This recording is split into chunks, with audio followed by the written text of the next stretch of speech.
Great to have you all here in Arinsal, Andorra for our press conference. We'd like to thank our athletes for being with us here tonight. And with us we have Victor Koretsky and Chris Blevins from Specialized Factory Racing. We have Nina Hoffman from Santa Cruz Syndicate. We have Camille Balanche of Yeti Fox Factory Race Team. And we have Luca Shaw from Canyon Collective Factory Team.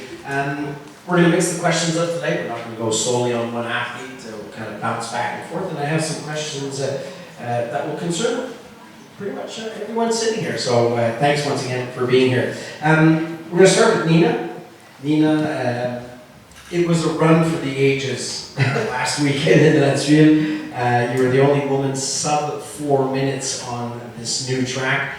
Tell us how you lived that moment. Tell us what happened after. Yeah, I'm still when you announce it like that, a run for the books. I don't know. I didn't feel like a crazy good run. It definitely felt good, and I definitely was happy with this run. And when I crossed the finish line, the crowd was pretty loud, so I knew I'd probably be in first. So I turned around and tried to see the time, and it was under 4 minutes. And I was like, oh my god, that's 3 seconds under 4 minutes. That's a lot. And I was just so stoked on the time already. I wasn't sure if it's going to hold for the first place, but at that time I was already so happy with how I performed, how I rode this track, and yeah, don't know.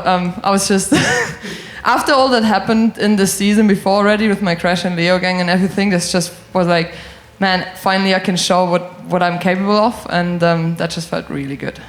You said something special when we were talking earlier on together. You said, I had a plan in my head to be under 4 minutes. Well, I said when I saw the qualifying times, I said the winning time is going to be under 4 minutes. I kind of said that the day before, and well, turned around, it was under 4 minutes. I was like, wow, that's probably good enough for top 3.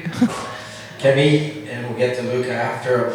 You rode the same course, the same race as what Nina did. What was your approach to that race? Were you kind of thinking along the same lines as Nina? Well, it was definitely a track that I loved, and I definitely wanted to do good there. I felt like I could. And so I wanted to push to risk a bit more for the final, and I did, but I ended up being pretty wild.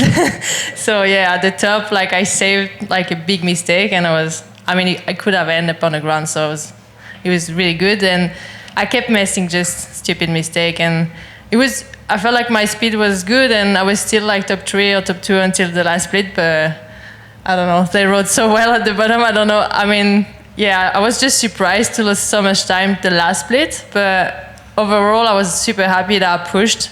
At least I didn't have any regret.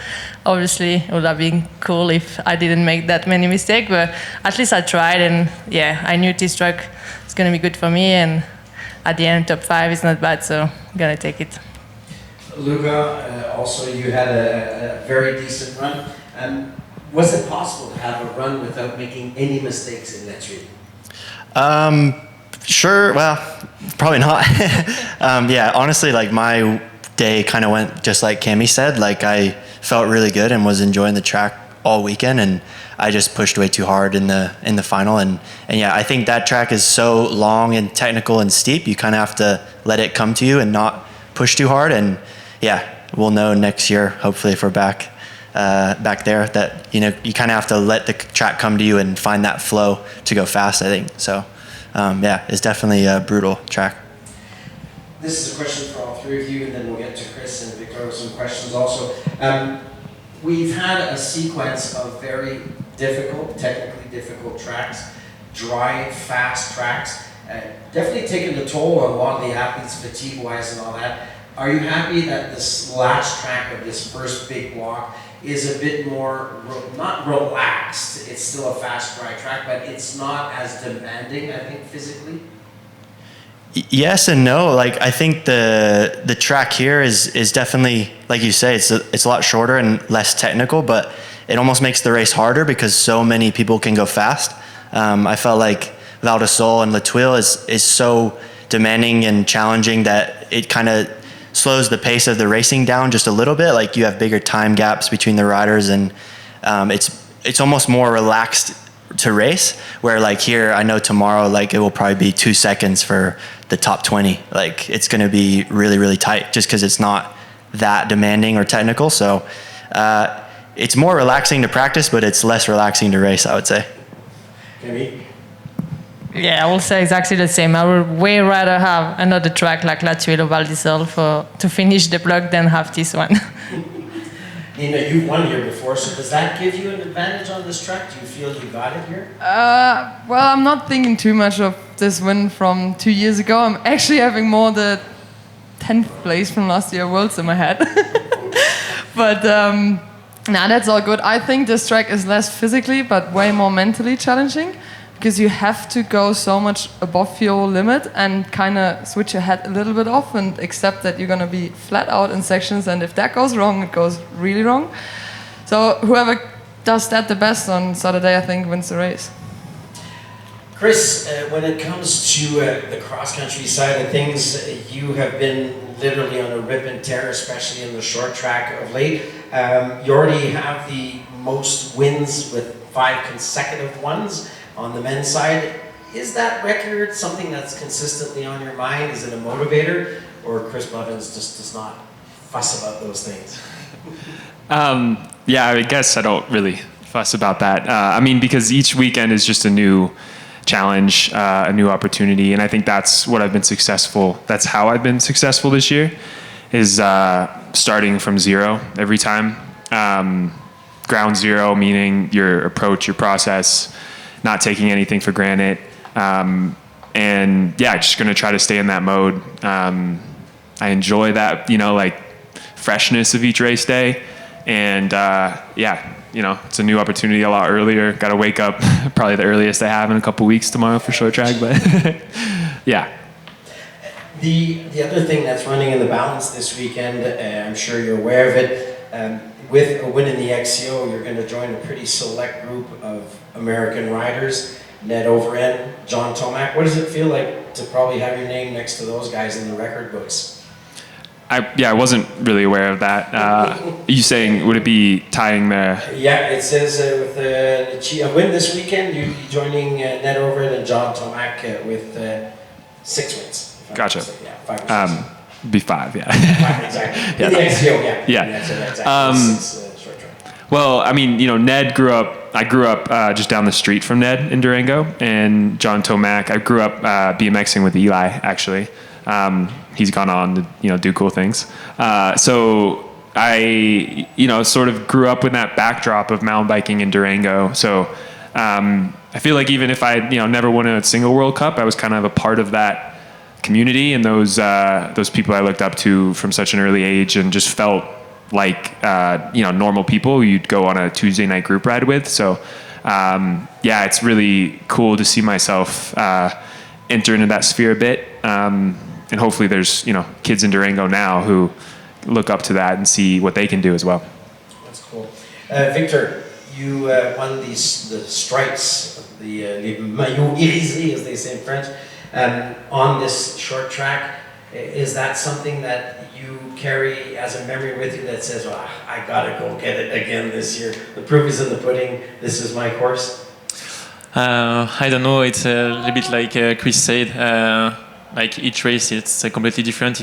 Even if you won the all races before, it's a new start each time. And yeah, for me, the last few weeks were like a little bit difficult, and I struggle with a back pain. So I try to fix that and to be at my best level. But I don't know if I'm able to be at the front tomorrow. So we will see. How my shape is, but for sure I love the track here. I love the altitude, and yeah, I'm well prepared for that. So yeah, it's not a problem for me to race at 2000. So yeah, it's a good point here. Specialized factory racing, women and men have been having a very good season this year. Once again, you've both won. Martin finally got the win in Val d'Isole. Tell us how that changes the dynamics. Victor, you say that you've been dealing with some back pain. Chris, you had a bit of a slowdown in some of the XCOs over the last few weeks. Does that really carry you guys even more? Does that kind of give you the perspective that, okay, today was a bad day, but we're still in the game? Yeah, for sure. We are lucky to have a super strong team. Like if personally I have a difficult moment, then I know Chris and Martin can also win the race. So it's super helpful to be relaxed as a rider, but also for all the staff, it's something super nice. And we can also be all strong together at the same time too. So it's something also pretty nice. But I think it's an extra motivation to have a teammate like Chris and Martin. We push the limit all the time, and we feel this good atmosphere on the team. And we are like a rival during the race, but in the same time teammates and friends outside. So it's important to be like aware of that and know everything. And then when we are on race mode, it's like different, but we are still teammates and we can work together. So we have a huge advantage compared to some different teams, and that can help a lot, especially for tight race when the gap are not so important. So we can play all together, like we did in the first World Cup, for example. So it's super nice. Chris, kind of the same question to you. I think he is also in the mix this weekend, back to the mountain bike side of things. When you are having like a frustrating day, when you may have underperformed in relationship to your perspective, having that dynamic in the team help to kind of say, okay, tomorrow's another day, let's trust the process? Yeah, I think a rising tide lifts all boats. But at the same time, like the dynamic hasn't changed because it's always been about just a good group of people, showing up, doing what they know how to do, which is whether it's spinning wrenches or cooking food or whatever else. Like it's just such a good group of people. And to be able to lean on that, be comfortable, like really trust the people around you, makes things simple and easy. So whether you're winning or not, you have a whole team that has your back. And is going to lift you up, and that you get to like really enjoy this crazy circus we get to do with them. So I really appreciate that from everyone within the team, and the boys, and the teammates I have, the ladies as well, which it hasn't changed. Like we haven't, winning doesn't really brought us closer because we were already close in such a good group already, and it's just kind of like the next day is the same no matter if you win or lose. And I think that continuity within the team has been extremely beneficial, big picture-wise. Thanks. Camille, how satisfied are you with this first half of the season? The last 2 seasons were very, very difficult physically, mentally, and all that. Now you sit here, last event of this block. What's your level of satisfaction? It's a good question. Also pretty good. I'm well satisfied because of my consistency, and first of all, I managed to qualify for all the final and stay on my bike, and I'm still healthy, and I mean that's the most important for me, and that was my first goal, so that I'm super happy with. Obviously, result-wise, I tried to do better than the 4th place, but at least I'm still here. I still can try, and that's the most important. So I'm gonna keep fighting and keep trying, and hopefully, I'm gonna get where I really want to be, result-wise. I want to stay positive, absolutely, in this moment with this question. You are healthy. Things are going well. You just explained. How hard was it to get back to the top level of racing after those last 2 years? How much did you have to talk to yourself and say, Camille, Ali, let's do it? Well, it was super hard for sure, but I think the hardest is just to go through those symptoms and the concussion problems and everything. Like, it's just that is really taking you back because you feel like you're good because you can't see when it's there or not there, and then suddenly it comes and you're like, and that's the hardest because you just don't know.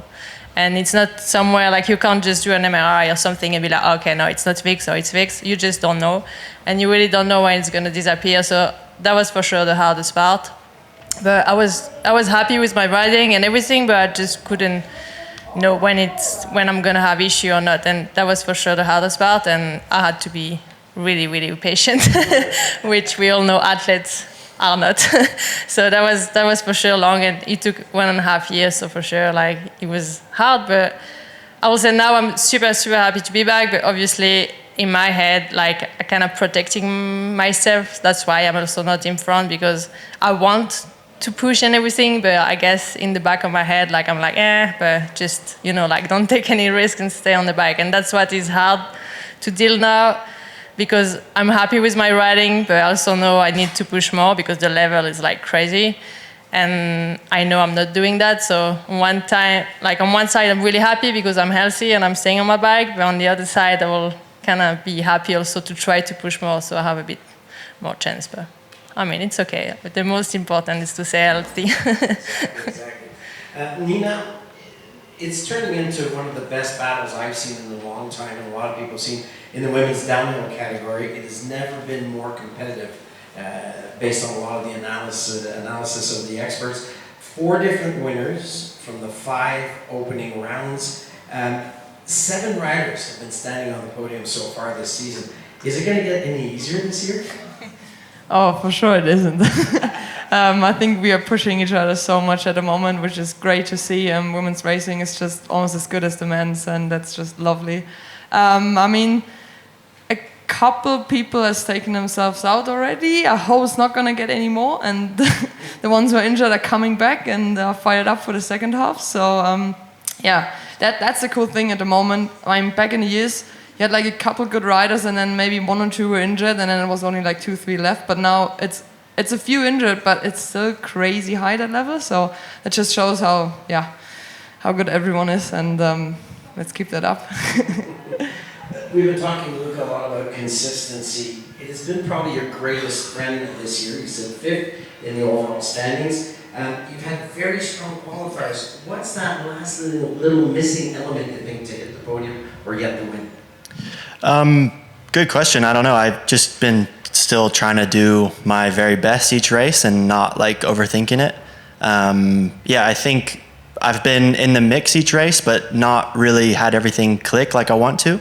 I'm happy to be consistent and always close to the front, but when I look at my performance and the runs that I've put in like finals this year, I can't say I'm like really over the moon with any of them. I feel like I've always left a little bit on the table. So always looking to try and do better, and keep trying to push to be, on the podium or fighting for the win. So this year I'm happy that I'm in the mix for sure. It's some years it's like you're looking for those 3 seconds and you just don't understand where they are. I feel like this year it's been in my grasp, so that's already super nice feeling. I'm just gonna keep trying to do my best. In your humble opinion, what's been the most exciting aspect of downhill racing the World Cup this year? For sure, the new format with Q1 and Q2, no protected riders, has been, I think from a fan's perspective, super exciting. From my perspective, way more stressful. I've been lucky the last 10 or so years to be pretty much protected rider at every race. So I definitely realize now that I took that for granted. That was a nice feeling to just be, automatically in the final if you have a mistake or a crash or a mechanical. So now there's really no mistakes allowed. So that is very, very stressful, but it's been kind of cool to see how the top riders are dealing with that. It's sort of a new type of stress. That's been it probably. Back to Victor and Chris. Victor, we are now in the last event before we take that 6 to 7 week break, I think, for you guys. What are your plans over the next few weeks? I think we all want to do a small break just after Andorra. Just take time to breathe a little bit for at least 1 week or maybe more. It depends on the athlete. And then it's time to build the next part of the season, work a lot. Maybe I think it's like individually different. On my side, I want to go on altitude camp, but I have time. Like we have 6 or 7 weeks before Léger, so we have a lot of time. Maybe I can miss Léger to prepare only the world champ. I don't know yet, but it's. it's maybe the plan. And yeah, I know this preparation work for me, so I need to do a proper rest, even more for my back now. So yeah, I want to be like healthy again and before to start again a big block of training. So yeah, I think it's the goal for everyone for the second part of the season, because then after World Champ, everything go maybe super fast. 1 week after we have Lenzerheim, and then like we need to travel to US for the last 2 races. So yeah, it's gonna be super fast end of season. So if I do a good preparation now, I can be in shape for the last part of the season. Fans will be sad 2 years in a row, no Victor Peretti in New Zealand. Yeah, I know. Even more after this. The French Championships last week. Yeah, but yeah, it's sometimes on the athlete life we need to do some choices, and I know for me it's maybe the best solution to miss léger, to be in better shape at the world. So yeah, if I need to miss léger to try to be at the top level on a world championship, I go 100% on this direction. Full gas. Yes. And Chris, for you? Yeah, I'll go back to the US. I'll spend 3 weeks in California, really kind of letting things come back to earth. Like just let the first part of the season kind of just go away, like just fall away naturally, which I think it does when you have space, and then come back with that like renewed energy. I think it's rare that you get a moment to kind of break the season into like that, and a fresh start. Like, you know, even though it's been such a good, you know, year for me compared to other years in my career, like you want to let that, like I said, naturally fade away and then come back with that renewed energy. So I'll go back to California for 3 weeks, spend 3 weeks in altitude, prime time in Colorado and Durango, which will be great to be there in the summer. And then, yeah, 7-week block, that's pretty full gas. Nina, what's your... Hello? I'm still here. I was listening. Last week, your plans over the next few weeks? No altitude training. To be honest, I'm actually keen to get back to training a little bit. I haven't trained that much in between races because of my crash on Leo Gang, and as everybody maybe knows, I just love training. So I get a bit of endurance in and a bit of gym and stuff. Riding my bike a little less the first days, weeks, I think.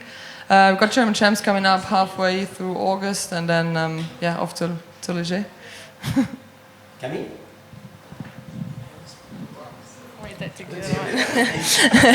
I do have the national champ next week, so I'm gonna have to do another race after Andorra. But after that, honestly, I didn't make any plans. I'm for sure gonna be back home and just enjoying summer and enjoying my house. And if suddenly we're gonna go away or take some vacation or just train, like honestly, I don't know. I haven't made any plans. I'm just happy to have like some free time in my agenda and don't know what I'm gonna do. I'm gonna enjoy that and just go day by day. First, going home. Yeah, it's been 3 months for me, so I'm excited to go home and chill out for a little bit. And then national champs in California, which is quite far from where I live, so that's like another little trip that I got to do. And then, to be honest, I don't know yet. Before Léger, probably come back to Europe and see my girlfriend or go somewhere to ride, but haven't gotten that far yet, to be honest. One day at a time. I come back to Victor.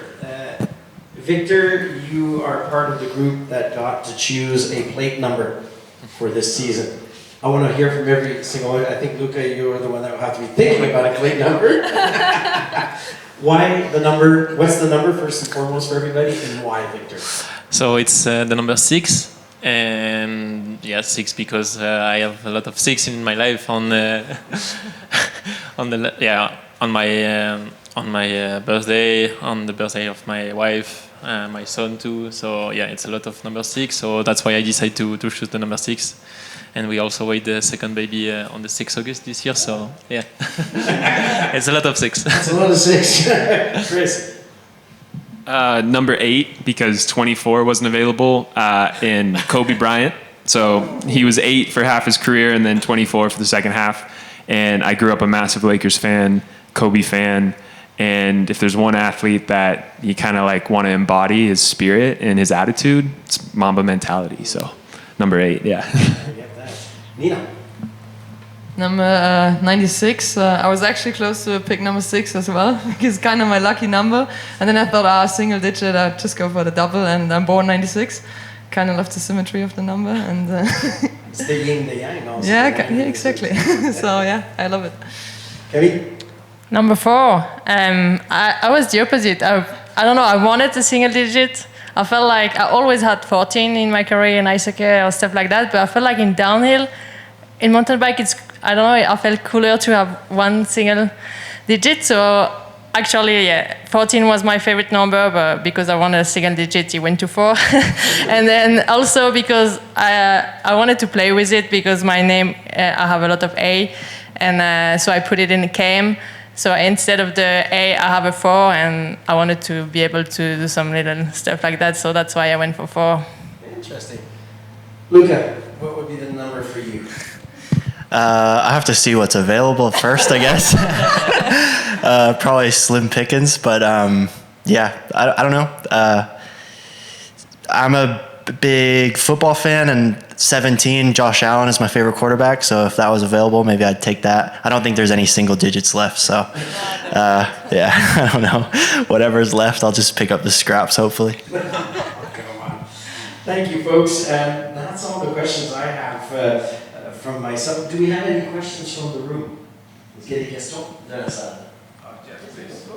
I'm okay with the answers in English, but I want to ask to the French-speaking riders. For example, Victor, just tell me. I ask you in English, if you don't mind, you can answer in French, please. Okay. Just tell me, you get many second places this year. Also, last year here, second place. So maybe now it's time to get the first place. And I want to know if you train especially the altitude for this race. Oui, bon, beaucoup de deuxième place, mais bon, quand on est deuxième, c'est qu'on est quand même en forme et qu'on est quand quand même bien préparé pour la course. J'ai toujours été proche de la victoire et j'ai eu quand même beaucoup de victoires aussi. Donc c'est le sport de haut niveau. On se bat tous pour être premier, mais c'est toujours difficile d'atteindre la première place. Les écarts sont de plus en plus resserrés et puis il y a des faits de course aussi qui peuvent arriver, surtout en short race. Donc il y a beaucoup de tactique aussi. Donc c'est vraiment tout qui est mélangé. Mais bon, finir de deuxième des fois, c'est pas mieux que gagner, mais ça c'est aussi rassurant par rapport à sa forme, par rapport à notre préparation. Donc puis on n'a pas à rougir quand on finit deuxième derrière Chris en ce moment, qui a été super fort en début de saison. Donc ouais, c'est sûr, on préfère gagner, surtout quand c'est un titre en jeu comme le championnat du monde et qu'il y a le maillot à la clé. Mais c'est comme au jeu aussi l'an dernier. Voilà, c'est des faits de course, mais bon, c'est comme ça. Je regrette rien. J'ai fait du mieux que j'ai pu et si je peux prendre une revanche un jour, je la prendrai. Mais voilà, c'est la vie d'athlète de haut niveau et le sport de haut niveau qui veut ça. Et puis après, pour répondre à l'altitude et pour la préparation, oui, j'ai préparé ça. On a eu le championnat de France la semaine dernière aussi en altitude, à 1800 mètres, et ici à 2000. Donc ouais, en tout cas, je suis prêt pour ça et j'aime bien l'altitude, donc on verra bien. Thank you. You were in the past in Arinsal. I think maybe you know very good the track. I think it's the fourth time this track, and I think that there are small changes this year. What's your goal and what's your feelings of this week? Oui, j'étais chez Arinsal, puis c'est ici Arinsal, mais on n'a pas spécialement roulé sur la piste ici auparavant. Et on est pour la 4e fois ici, mais la piste avait changé. On était à l'époque sur la vieille piste, et puis c'est quand même relativement nouveau qu'on est sur celle-là. Mais je la connais autant bien que les autres, c'est pas ça le problème. Mon but, c'est toujours de donner le meilleur de moi et surtout rester sur mon vélo. En étant objective ici, c'est sûr que j'essaie toujours d'aller pour la meilleure place et puis le temps le plus rapide, mais je pense pas que c'est une piste qui va me convenir. On verra. Mais dans tous les cas, je vais tout donner, mais ça va être très serré, comme il a déjà dit Lucas avant. Et à peine une petite erreur, et si on ne prend pas les risques qu'il faut partout, on est vraiment vite derrière. Genre 3 secondes l'année passée, championnat du monde, j'étais déjà 8e, donc ça va vraiment super vite. Et pour ça, je ne pense pas que c'est une piste qui va spécialement me convenir, mais dans tous les cas, tout est possible, c'est une course. One last question. This year there are many winners in women's. Are you enjoying this kind of races? Many what, sorry? Winners, different Oh, winners. winner, yeah. Oh, yeah, en français? Ouais. Oui, c'est sûr, c'est super cool que ça change tout le temps et puis qu'on n'ait pas toujours une qui domine et puis qu'on n'ait aucune chance. Et puis que là, il y a vraiment tout le monde qui a sa chance. On est, genre, je sais pas, 6-7 à pouvoir gagner ou même plus. Donc, c'est vraiment super cool. Mais l'inconvénient, c'est qu'il faut aussi vraiment toujours être à fond et puis parfait parce que si toi, tu l'es pas, ben, il y a la copine d'à côté qui va l'être. Donc, le niveau, comme elle a dit Nina, il est vraiment incroyable et on est vraiment beaucoup maintenant à pousser pour être devant. Donc, c'est presque le run parfait maintenant qu'il faut faire pour être devant. Merci. Any other questions? All good? Dankeschön. Merci. Thank you very much. And best of luck this weekend, everybody. Thanks, Luca. Great job. Merci, Camille. Thanks, Chris. Yes. Thanks, Leah. Merci. Is it? Hey, guys. You had some ideas.